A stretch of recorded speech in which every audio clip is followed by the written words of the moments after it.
Hello मेरे प्यारे दोस्तों, राजेश में आप सभी का स्वागत है। आज हम बीपीएससी का 69 का बीपीएससी में जो क्वेश्चन पूछा गया था पॉलिटी का, उसको हल करते हैं। चलिए देखिए, क्वेश्चन है कि भारत के जो राष्ट्रपति की भूमिका होता है वो परिवार के उस बुजुर्ग के समान होता है जो सभी प्राधिकार रखता है, किंतु यदि घर, देखिए सिंपल है, किंतु किंतु यदि घर के शैतान युवा सदस्य न सुने तो वह कुछ भी प्रभावी है जो कर सकता है। इसलिए मूल्यांकन करना है कि किस तरह से जो भारत के राष्ट्रपति होता है उसकी भूमिका परिवार के बुजुर्ग के समान होता है। ठीक है, तो पहले हमको ये दिखाना है कि परिवार के बुजुर्ग के समान कैसे होता है, उसके बाद उसका जो निष्कर्षण होगा वो हमको देना है इसमें। ठीक है, अब हम इसको शुरुआत करते हैं इसकी भूमिका से। तो भूमिका में इस तरह से लिखते हैं कि जो भारत के जो राष्ट्रपति है यह एक संवैधानिक प्रमुख होते हैं। भारत के जो राष्ट्रपति होता है वह एक प्रमुख संवैधानिक होते हैं जिसकी भूमिका अक्सर प्रतीकात्मक होता है। ठीक है, एक बार फिर सुनिएगा कि भारत के राष्ट्रपति एक संवैधानिक प्रमुख होते हैं जिनकी भूमिका अक्सर प्रतीकात्मक होते हैं। इन्हें कई शक्तियाँ दिया गया है, राष्ट्रपति को कई प्रकार की शक्तियाँ दिया गया है, लेकिन उस शक्तियों का जो उपयोग करता है वह प्रधानमंत्री और मंत्रिपरिषद के सलाह से करता है। ठीक है, तो चलिए इसको हम भूमिका देखते हैं आगे। देखिए भूमिका में लिख दिए कि जो भारत के राष्ट्रपति एक संवैधानिक प्रमुख होता है जिनकी, देखिए यहाँ पे, जिनकी भूमिका अक्सर प्रतीकात्मक होते हैं। इन्हें कई प्रकार की शक्तियाँ दिया गया है जिसमें, परंतु इसका उपयोग प्रधानमंत्री और मंत्रिपरिषद के सलाह से करता है। देखिए सलाह से करता है। ठीक है, थोड़ा सा इसको छोटा कर लेते हैं। देखिए यह मेरी भूमिका कि भारत का जो राष्ट्रपति होता है यह एक संवैधानिक प्रमुख होता है जिसकी भूमिका अक्सर प्रतीकात्मक होते हैं और इन्हें कई प्रकार की शक्तियाँ दिया गया है, परंतु इनका जो उपयोग करते हैं वह प्रधानमंत्री और मंत्रिपरिषद के सलाह से करता है। यहाँ तक मेरा हो गया। अब इससे आगे चलते हैं तो मध्यम भाग में लिखते हैं। मध्य भाग, तो मध्य भाग में इसको हम दो पार्ट में बांट लें। देखिए इसको मध्यम भाग के दो पार्ट में हम बात लिखते हैं। पहला है मेरा संवैधानिक, पहला मेरा संवैधानिक शक्तियों का, संवैधानिक शक्तियों का, संवैधानिक शक्तियों और लिखिए और सीमाएं, इसकी क्या सीमाएं हैं और इसकी क्या शक्तियां दी गई हैं। ये मेरा पहला पार्ट है। ठीक है, और दूसरा पार्ट में हम इसको देख लेंगे कि जो प्रतीकात्मक और जो सक्रिय भूमिका है वो देख लेंगे। जिसमें प्रतीकात्मक और सक्रिय भूमिका, सक्रिय भूमिका। ठीक है, इसको हम दो पार्ट में इसको बांट के हम लिख लेंगे। ठीक है, देखिए पहला संवैधानिक शक्तियां, उसे क्या शक्तियां हैं और उसे क्या सीमाएं हैं। दूसरा प्रतीकात्मक, और जो प्रतीकात्मक और सक्रिय इसकी क्या भूमिका रहता है, किसको, जो जो राष्ट्रपति होते हैं उनको क्या प्रतीकात्मक और सक्रिय भूमिका रहता है जो। तो पहले हम देखते हैं संवैधानिक शक्तियों और सीमाएं। तो मेरा पहला पॉइंट है संवैधानिक, देखिए संवैधानिक शक्तियां और सीमाएं। देखिए तो इसमें हम लिखते हैं पहला पॉइंट। ठीक है, पहला पॉइंट हम लिख रहे हैं, तो पहला पॉइंट में लिखेंगे कि भारत के पास, जो भारत के पास, सॉरी, कि राष्ट्रपति के पास संसद को भंग करने का जो शक्ति पर देख लें कि भारत के जो राष्ट्रपति हैं वह राष्ट्रपति के पास संसद को भंग करने, अध्यादेश जारी करने और मंत्रिपरिषद को नियुक्त करने जैसी शक्तियां हैं। शक्तियां की बात कर रहे हैं तो राष्ट्रपति के पास, तो इसमें हम लिख सकते हैं पहले हम लिखते हैं शक्तियां। शक्तियां देखें इस तरह से, इसको ड्राफ्टिंग कर लेंगे। तो पहले में लिखेंगे संसद को भंग करने, क्या, संसद को भंग करने, भंग करने अध्यादेश जारी करने, लिखिए अध्यादेश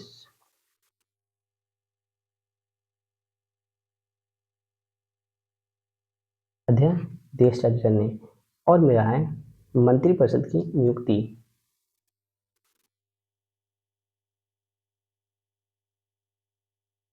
मंत्रिपरिषद की नियुक्ति नियुक्ति इस तरह से लेकर के यहाँ पे इसमें आदि शक्तियाँ निहित है। क्या है? निहित है। ठीक है, अब थोड़ा सा इसको समझिए। देखिए, तो संवैधानिक शक्तियाँ में हम देखें शक्तियाँ और सीमाएं, तो पहले शक्तियाँ लिख लेते हैं, उसके बाद सीमाएं लिखें। इसमें लगे दो संसद को एक क्या करते हैं, भंग कर सकते हैं। राष्ट्रपति के पास जो शक्ति है उसमें संसद को भंग कर सकता है, अध्यादेश जारी कर सकता है, और तीसरा जो मंत्रिपरिषद की नियुक्ति एक कर सकते हैं। तो ये आदि शक्तियाँ क्या है? निहित है। ये मेरा क्या होगा? शक्तियाँ हो गया। और इसके बाद हम चलते हैं नियुक्ति क्या हुआ? सीमाएं। अब इसी में सीमाएं लिखेंगे।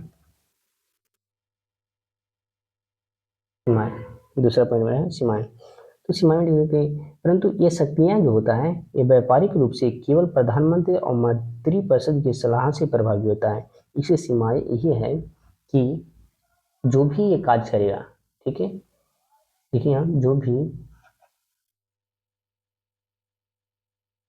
भी काज करेंगे होगा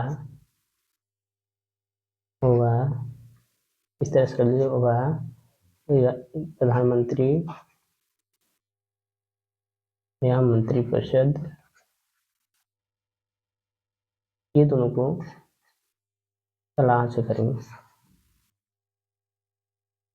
दोनों को सलाह से करेंगे।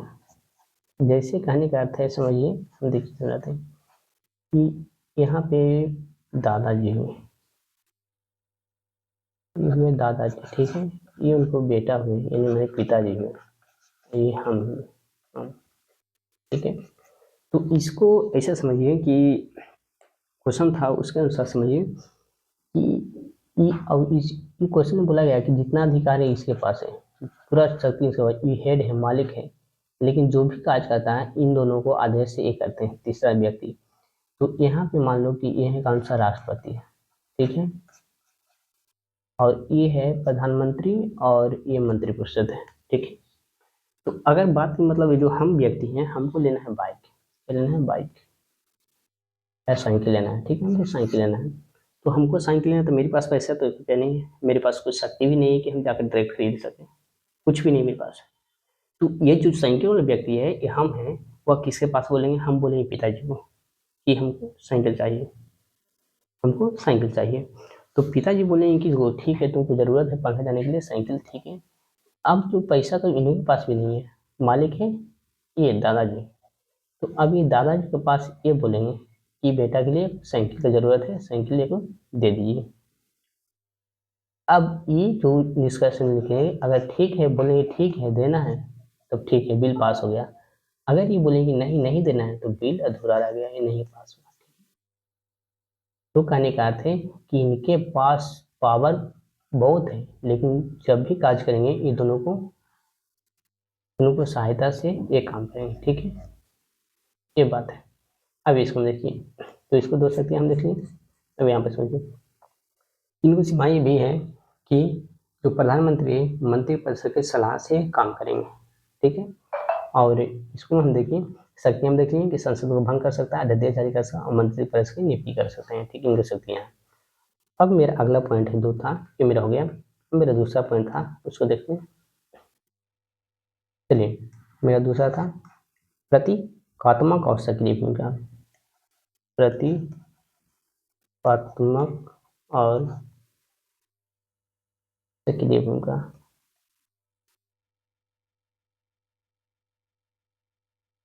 ठीक है। अब इसको में हम पहला पॉइंट लिख लेते हैं, इसको लिखते हैं कि राष्ट्रपति का पद होता है वह प्रतीकात्मक होता है, लेकिन कुछ महत्वपूर्ण अवसरों पर वह सक्रिय भूमिका भी निभाता है, जैसे संवैधानिक संकट या सरकार की स्थिरता पर संदेह होने पर। यहाँ पे इसमें क्या करता है, सक्रिय भूमिका निभाता है। ठीक है, तो लिखिए कि राष्ट्रपति का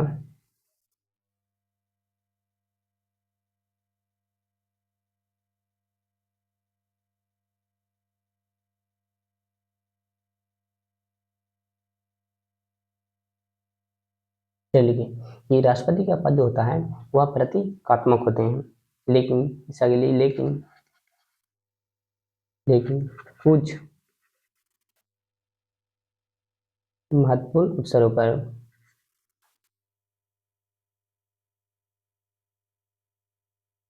कुछ महत्वपूर्ण अवसरों पर लिखा गया, अवसरों पर वह सक्रिय भूमिका निभाता है।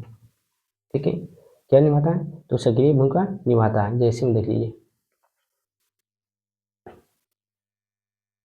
देखिए जैसे जैसे में लिखिएगा कि संवैधानिक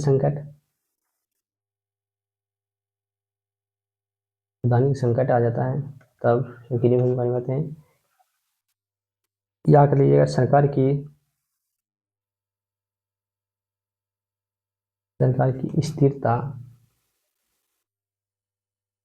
पर संदेह, सरकार की स्थिरता पर संदेह होता है, तब क्या कहते हैं, इन्होंने सक्रिय भूमिका निभाते हैं। ठीक है, तो ये मेरा हो गया टोटल प्रतिकारक और सक्रिय भूमिका में हो गया। अब इसके बाद हम देखेंगे थोड़ा सा निष्कर्षण। ठीक है, अब इसके बाद लिखते हैं थोड़ा सा निष्कर्षण और फिर थोड़ा सा समझाएंगे। अब लिखिए निष्कर्षण क्या हुआ, निष्कर्ष। ठीक है, तो निष्कर्ष सबसे महत्वपूर्ण है और इसको थोड़ा सा चलिए हम लिखते हैं। निष्कर्ष कैसे लिखेंगे कि जो राष्ट्रपति की भूमिका है वह वास्तव में परिवार के बुजुर्ग की तरह है। किसी हम क्वेश्चन से जोड़ के देखेंगे कि राष्ट्रपति की जो भूमिका है वह वास्तव में परिवार के बुजुर्ग की तरह है, जिसके पास अधिकार तो है लेकिन उसका निर्णय प्रधानमंत्री और मंत्रिपरिषद पर निर्भर है। ठीक है, यह पद भारतीय लोकतंत्र के संतुलन बनाए रखने के लिए महत्वपूर्ण है। और जो हम अगला पॉइंट देंगे कि यह पद है जो भारतीय लोकतंत्र के संतुलन बनाए रखने के लिए महत्वपूर्ण है। ये मेरा हो गया निष्कर्षण। तो लिखिए राष्ट्रपति की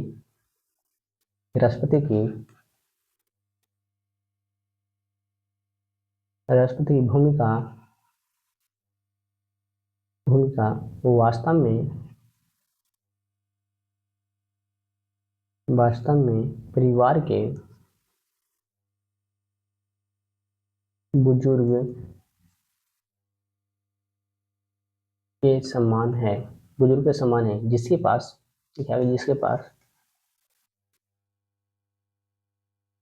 पास अधिकार है,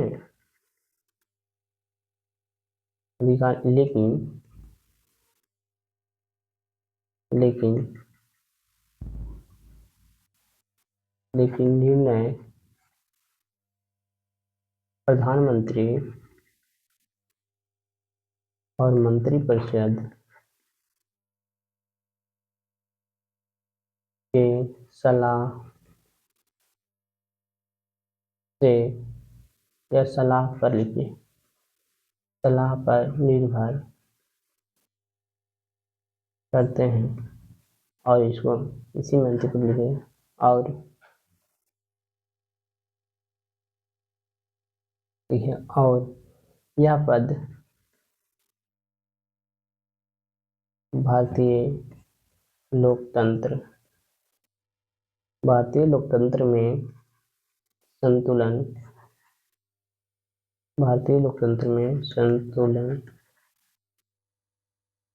बनाए रखने के लिए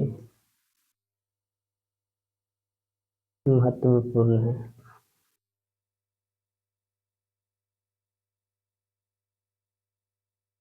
ये मेरा हो गया निष्कर्षण। ठीक है, अब थोड़ा सा देख लीजिए इसको।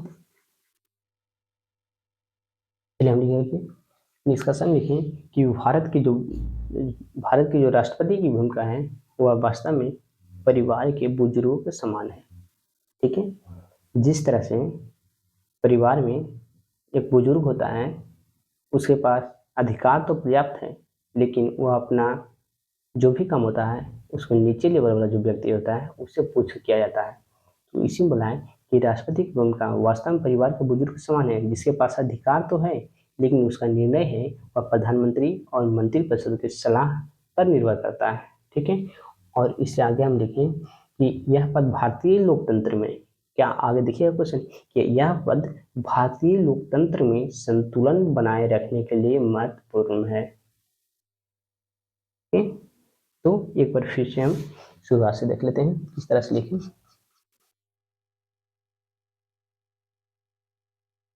चलिए, क्वेश्चन मेरा ये था, तो जूम कर लेता हूँ।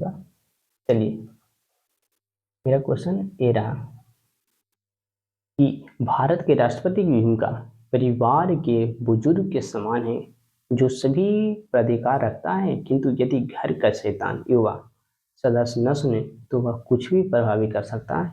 इसका क्या करना है, मूल्यांकन करना है।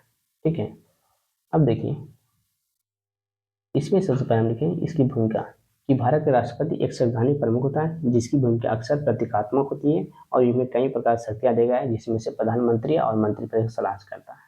ये हो गया। अब मध्यम मांग में इसको दो पार्ट में हम देखते हैं। तो पहला था संवैधानिक शक्तियां था, दूसरा प्रतिकात्मक और सक्रिय भूमिका था। अब हम इसको क्या किए, इसको भी लिख लिए कि शक्तियां क्या था, तो ये संसद को भंग कर सकता है, अध्यादेश जारी कर सकता है और मंत्रिपरिषद की नियुक्ति कर सकता है। ये हो गया मेरा। सीमाएं क्या था, सीमाएं ये था तो प्रधानमंत्री और मंत्रिपरिषद की सलाह से ये कार्य करता है। ठीक है, अब इसके बाद हम देखें आगे कि इससे आगे देखें कि इसको दो पार्ट में बांट दें। तो प्रतीकात्मक और सक्रिय। इसमें क्या था कि राष्ट्रपति के पद प्रतीकात्मक होते हैं, लेकिन कुछ महत्वपूर्ण अवसरों पर सक्रिय भूमिका निभाता है, जैसे होता है संवैधानिक कोई संकट आ गया तब। ठीक है, उसके बाद निष्कर्षण में हम लिखेंगे कि राष्ट्रपति की भूमिका होता है वो वास्तव में परिवार के बुजुर्ग के समान होता है, जिसके पास अधिकार तो है लेकिन वह निर्णय लेगा प्रधानमंत्री और मंत्रिपरिषद की सलाह से करेगा। और यह जो भारतीय संविधान को लोकतंत्र में संतुलन बनाए रखने के लिए महत्वपूर्ण है। ओके, अब मेरा अगला क्वेश्चन रहेगा कि संसद के बारे में। तो संसद राष्ट्रपति से इतना ही क्वेश्चन पूछा था, और एक क्वेश्चन पूछा था कि जो जुलाई 2007 में संपन्न राष्ट्रपति की चुनाव कई कारणों से अनूठा था, कुछ कारणों का उल्लेख करना है, तो ये भी देख लेंगे। उसके बाद संसद पे चलेंगे। संसद में मेरा पहला क्वेश्चन था भारतीय संविधान की संशोधन प्रतिक्रिया का आलोचनात्मक वर्णन कीजिए। ये मेरा अगला क्वेश्चन है, तो इसकी अगला वीडियो में देखते हैं। Okay, all the best, support बनाए रखिए।